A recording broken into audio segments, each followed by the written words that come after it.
ভারতের ইতিহাসের নজিরবিহীন এক রাজনৈতিক ও সামাজিক সংকটের মুখে পড়েছে নরেন্দ্র মোদীর নেতৃত্বাধীন সরকার।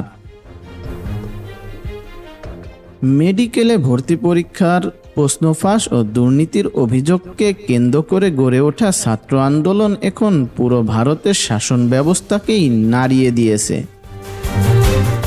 রাজধানী নয়াদিল্লিতে লাখ লাখ তরুণদের সংসদ চলো পদযাত্রা এবং ককরোচ জনতা পার্টির তীব্র আন্দোলনের মুখে ভারতের কেন্দ্রীয় গোয়েন্দা সংস্থা একটি তথাকথিত গোপন রিপোর্ট ঘিরে রাজনৈতিক অঙ্গনে শুরু হয়েছে ব্যাপক তোলপাড়। রাজনৈতিক বিশ্লেষকদের একাংশের দাবি, আগামী 24 থেকে 48 ঘন্টা মোদী সরকারের জন্য হতে পারে সবচেয়ে কঠিন সময়গুলোর একটি। সরকার টিকে থাকা, জোট রাজনীতির ভবিষ্যৎ এবং দেশের আইন শৃঙ্খলার পরিস্থিতি সবকিছু এখন এক অনিশ্চয়তার মোড়ে দাঁড়িয়ে আছে। গোয়েন্দা সূত্রের বরাত দিয়ে ভারতের রাজনীতি ও রাজপথের বর্তমান উত্তাল পরিস্থিতি নিয়ে আমরা এখন একটি বিশেষ পর্যালোচনা তুলে ধরব। ভারতের অভ্যন্তরীণ নিরাপত্তা ও গোয়েন্দা বিভাগের একটি সূত্র থেকে জানা গেছে, স্বরাষ্ট্র মন্ত্রণালয়ে পাঠানো একটি অতি গোপনীয় রিপোর্টে দেশের বর্তমান পরিস্থিতি নিয়ে গভীর উদ্বেগ প্রকাশ করা হয়েছে। রিপোর্টে বলা হয়েছে, এই আন্দোলন কোনো প্রথাগত রাজনৈতিক দলের ছকে বাঁধা আন্দোলন নয়, বরং এটি সামাজিক যোগাযোগ মাধ্যমে ছড়িয়ে পড়া তরুণদের স্বতঃস্ফূর্ত ক্ষোভের বহিঃপ্রকাশ।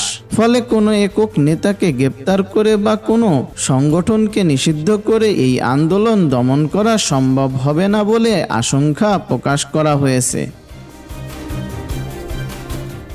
দিল্লির রাজপথে যেভাবে ব্যারিকেড ভেঙে লাখ লাখ শিক্ষার্থী এগিয়ে চলেছে, তাতে যে কোনো মুহূর্তে বড় ধরনের সহিংসতা ছড়িয়ে পড়ার আশঙ্কা রয়েছে বলে রিপোর্টে উল্লেখ করা হয়েছে।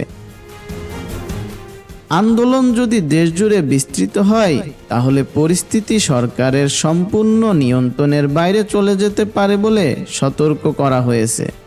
রাজনৈতিক বিশ্লেষকদের মতে, সরকার পতনের সরাসরি অর্থ কেবল নরেন্দ্র মোদীর পদত্যাগ নয়, বরং এই আন্দোলনের ফলে সরকারের অভ্যন্তরে বড় ধরনের ফাটল, সংকট কিংবা রাজনৈতিক ধস নেমে আসার সম্ভাবনাকেই বোঝানো হয়েছে। এদিকে লোকসভা নির্বাচনের পর মোদী সরকার একক সংখ্যাগরিষ্ঠতা হারিয়ে শরিক দলগুলোর সমর্থনের উপর নির্ভরশীল হয়ে পড়েছে। গোয়েন্দা সূত্রের খবর, বর্তমান ছাত্র ও যুবকদের এই গণজাগরণ দেখে সরকারের গুরুত্বপূর্ণ কয়েকটি শরিক দল অসন্তোষ প্রকাশ করেছে।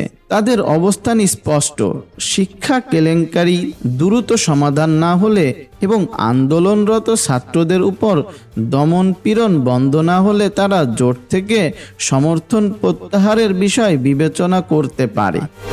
বিশ্লেষকদের মতে, শরিক দলগুলোর এমন কোনো সিদ্ধান্ত কার্যকর হলে মাত্র 24 ঘন্টার মধ্যে মোদী সরকার সংখ্যালঘু হয়ে পড়তে পারে। আন্দোলনের অন্যতম প্রধান দাবি হল কেন্দ্রীয় শিক্ষামন্ত্রী ধর্মেন্দ্র প্রধানের পদত্যাগ। গোয়েন্দা রিপোর্ট প্রকাশের পর রাজনৈতিক মহলে জোর গুঞ্জন শুরু হয়েছে যে সরকারকে বাঁচাতে কিংবা জনরোষ প্রশমিত করতে আগামী 24 ঘন্টার মধ্যে শিক্ষামন্ত্রীকে পদত্যাগের বাধ্য করা হতে পারে। এদিকে সোমবারের ভয়াবহ লাঠিচার্জ ও কাঁদানে গ্যাস নিক্ষেপের পর মঙ্গলবার সকালের পরিস্থিতি অত্যন্ত উত্তেজনাপূর্ণ ও থমথমে ছিল। গতকাল দিল্লির প্রাণকেন্দ্রে এবং একাধিক গুরুত্বপূর্ণ মেট্রো স্টেশন বন্ধ করে দেওয়া হয়েছিল। সকাল থেকেও যন্তর মন্তর এবং সংসদ ভবন সংলগ্ন এলাকায় জারি রাখা হয়েছে কড়া নিরাপত্তা ব্যবস্থা।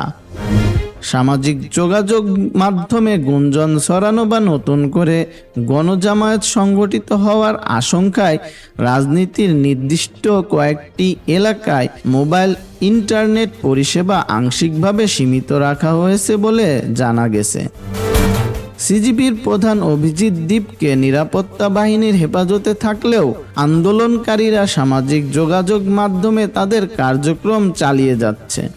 অন্যদিকে প্রখ্যাত অধিকার কর্মী সোনম ওয়াংচুক হাসপাতাল থেকে অনশন কর্মসূচি অব্যাহত রেখেছে, যা আন্দোলনের প্রতি নতুন করে জনসমর্থন তৈরি করেছে বলে মনে করছে পর্যবেক্ষকরা।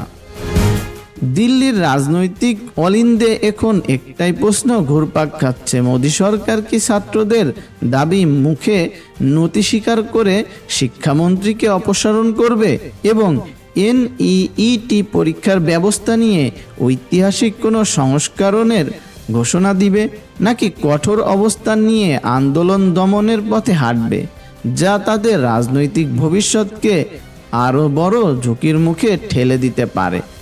সব মিলিয়ে ভারতের রাজনীতি এখন এক অগ্নি পরীক্ষার মধ্য দিয়ে যাচ্ছে। আগামী 24 ঘন্টার হয়তো নির্ধারণ করবে দেশের ক্ষমতার কেন্দ্রবিন্দুতে থাকা সরকার, জোট রাজনীতি এবং আন্দোলনের ভবিষ্যৎ কোন দিকে মোড় নেবে।